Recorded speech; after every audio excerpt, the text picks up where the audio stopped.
Herzlich willkommen beim 28. Filmfest Hamburg. Bienvenue. Je suis très ravi aujourd'hui d'accueillir avec nous le réalisateur de Vaurien, Peter Dourounsis. Salut Peter. Bonjour. Peter Dourounsis est un réalisateur français qui a fait son premier long métrage avec Vaurien, et un long métrage qui porte déjà le label de la sélection officielle Cannes 2020. Cette édition qui n'a malheureusement pas pu avoir lieu, mais on est très heureux de l'accueillir et d'accueillir aussi le film chez nous au cinéma à Hambourg. Alors, congratulations pour ton film encore. Merci C'est un beaucoup. film très très perturbant.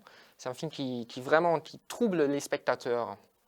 Et du coup, déjà au début, il y a une scène où on voit écrit sur une rue une sorte de formulaire à cocher qui dit « Ici, une femme a été battue, tuée, violée ou agressée ».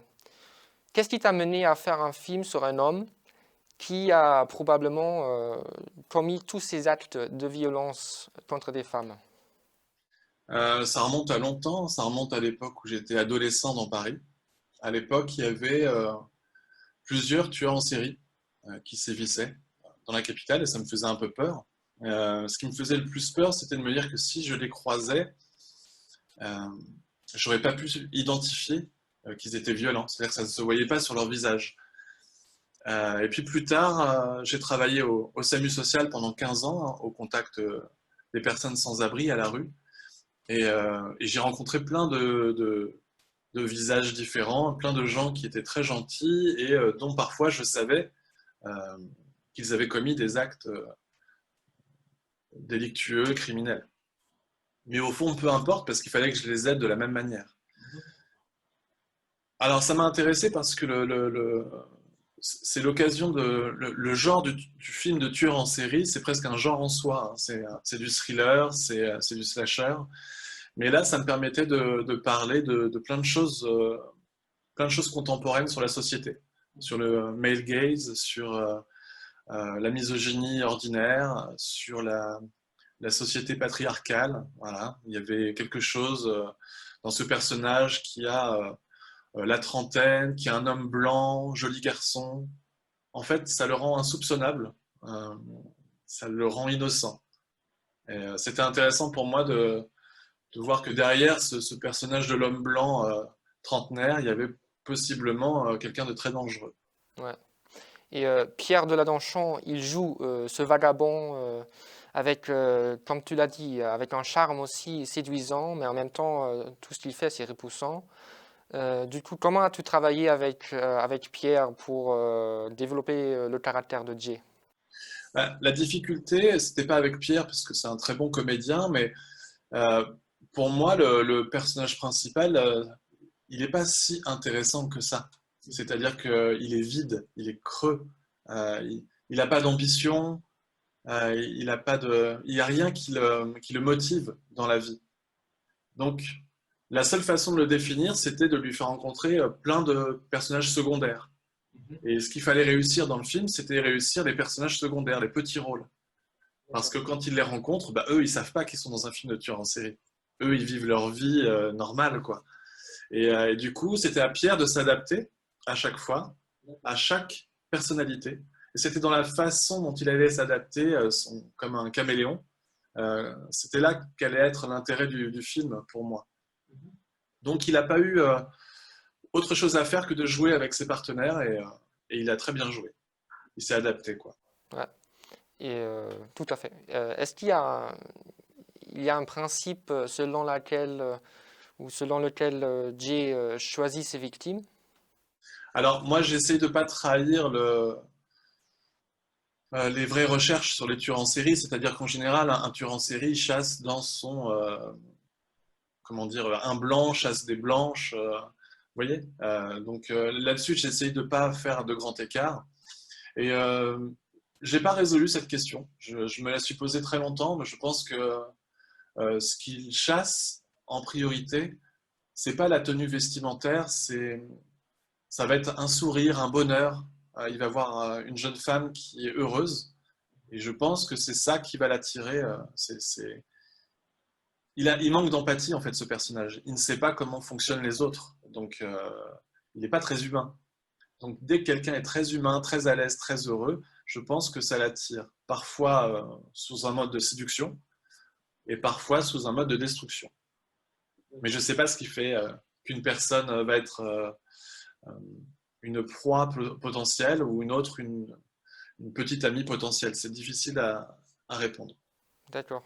Parce que là aussi, ça serait ma question. Pour SBAM, par exemple, ou Maya, ce sont deux caractères Peut-être. voilà, avec lesquels ils s'entendent très très bien. Il est même aussi charmé d'eux, mais on n'a pas l'impression, On on n'a n'a pas de pas du tout danger. l'impression. Ouais, voilà. Ouais. Oui, c'est vrai. Mais c'est très étrange ça, parce que il n'a pas changé son comportement, mais je pense que elle l'identifie pas comme un danger, et du coup, c'est comme si il n'était pas un danger. Et toutes celles qui l'identifient, qui le voient comme un danger, finalement, le danger se matérialise, quoi. Donc peut-être que il est la peur qu'on a en nous-mêmes, quoi. Voilà. Il y a quelque chose de psychologique peut-être là-dedans, une projection, quoi. Et c'est vrai que le film, il travaille beaucoup sur la projection.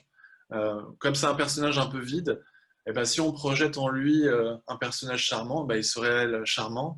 Si on se dit qu'il pourrait être amoureux et ça pourrait marcher avec le personnage d'Ophélie, et ben, il se transforme en amoureux, etc., etc. Donc il marche à la projection du spectateur. Et à propos de la violence dans ton film, en fait, même si Jay est un caractère très violent, parfois, la violence elle-même, tu ne la montres presque pas. C'est plutôt dans le off, dans le hors-champ.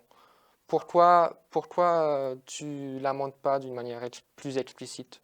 Moi, j'avais peur de la complaisance. J'ai beaucoup étudié les tueurs en série, les crimes, et donc j'ai développé beaucoup d'empathie pour les victimes. Donc j'aurais été très mal à l'aise de participer avec ma caméra, soit du point de vue de la victime, soit du point de vue du tueur à un crime. Donc je me suis interdit de les filmer. Je me suis dit que c'était le meilleur moyen de les respecter. Et par contre, quand il y a une agression et que la femme va s'en sortir, euh, dès qu'elle survit, je m'autorise à être là, puisque tout d'un coup, je suis aux côtés de quelqu'un euh, pour, euh, pour être le témoin de sa façon de s'en sortir, de réussir à lui échapper. Donc la première scène dans le train, quand il vient embêter une jeune femme qui est juste en train de discuter au téléphone, bon déjà ça c'est un warning très important, hein, c'est un panneau attention chien méchant. Je préviens tout de suite qui il est. Mais c'est vrai que je m'autorise à être là parce qu'elle va réussir à lui échapper. Et voilà, à chaque fois, s'il tue, je ne veux pas y être. Je veux pas que le spectateur y soit non plus. Voilà, pas de complaisance. Mais par contre, c'est évident qu'à chaque fois qu'il tue, on sait. Il n'y a pas d'ambiguïté là-dessus. Voilà, on est sûr. Et il y a aussi des moments qui montrent que Jay, lui, il peut être un lâche aussi, hein. Par exemple, quand il s'enfuit là dans le bar fight que ses copains ont avec deux Skin, là, il s'enfuit tout à fait. Et Il est pourquoi tu... lâche, c'est ça. Après, moi, c'est un personnage d'opportuniste. C'est un peu le personnage de Dostoïevski. Moi, ça, c'est des. Ou le personnage de Kafka, du procès de Kafka, où il y a une lâcheté, il y a une absence, Une angoisse aussi? une angoisse, un malaise. Mais c'est difficile à identifier parce que, au fond, je ne sais pas s'il existe ce personnage, mais c'est vrai qu'il fait peur parce qu'il est à la lisière de choses qu'on connaît dans les séries, dans les films, dans les faits divers, dans les journaux, et choses dont on a peur aussi. Euh, L'agression, quand on marche dans la rue, on n'y pense pas toujours, mais c'est vrai que ça fait peur, hein. Donc je ne sais pas il est presque fantastique, parce qu'il est très proche de nous, en fait. Et à la scène, à la fin du film, et aussi au générique, tu dédies le film à Adama Traoré. Peut-être son nom n'est pas trop connu en Allemagne, mais peut-être est-ce que tu peux nous expliquer qui était Adama Traoré et quel est le lien avec ton film? Adama Traoré, c'est un jeune homme qui a été euh, contrôlé par la police euh, et qui, au lieu de montrer ses papiers parce qu'il les avait pas sur lui, a pris la fuite. Et il a été rattrapé et les policiers se sont assis à plusieurs sur son corps. Il s'est débattu comme il a pu, mais il s'est étouffé. Voilà. Moi, ça m'avait marqué, évidemment. Et tout ça avant, Ensuite, pardon, ouais, tout ça avant Black Lives Matter et bien quand sûr. est-ce que ça s'est passé? C'était il y a 3 ans, en 2016 ou 17, je pense que c'était en 2017. Et bah, ça m'avait marqué, surtout que, enfin, je me suis dit, ça aurait pu être moi si j'étais pas blanc, hein, bien sûr. Euh, du coup, je me suis dit, en fait, ces choses-là, ces événements-là, pour mes frères noirs et arabes, en gros, ça arrive n'importe où, n'importe quand, même quand c'est pas le sujet du film. Donc, je me suis dit, autant, autant que ça vienne dans ce film-là. Voilà. Ça n'a rien à voir, ça vient percuter le film comme un train, comme un accident. Et évidemment, c'est pas Jay c'est pas le personnage de Pierre, hein. Lui, il est blanc, il n'y a pas de souci, il y réchappe, quoi. De toute façon, tout au long du film, euh, c'est toujours les autres qui prennent pour lui, hein. Lui, ça va, il passe à chaque fois. Il s'en sort.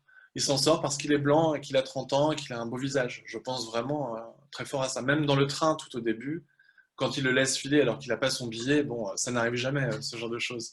Mais ça peut arriver si on s'appelle Pierre Deladonchamp et qu'on on a une belle gueule et Ouais. c'est possible, quoi. Donc, Adama Traoré,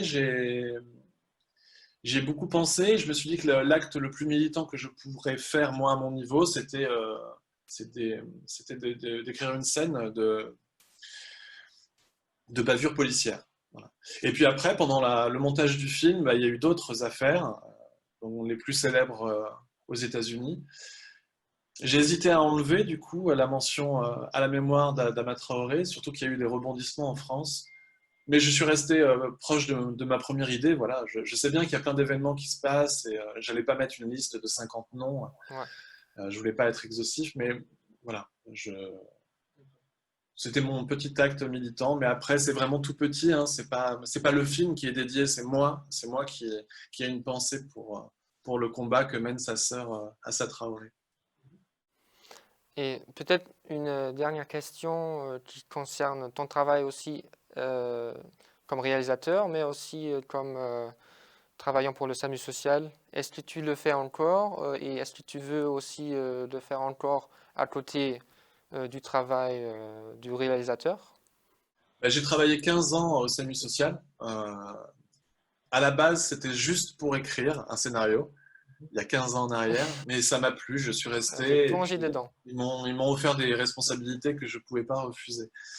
Donc je l'ai fait 15 ans et je viens d'arrêter il y a 10 jours pour me consacrer entièrement au cinéma.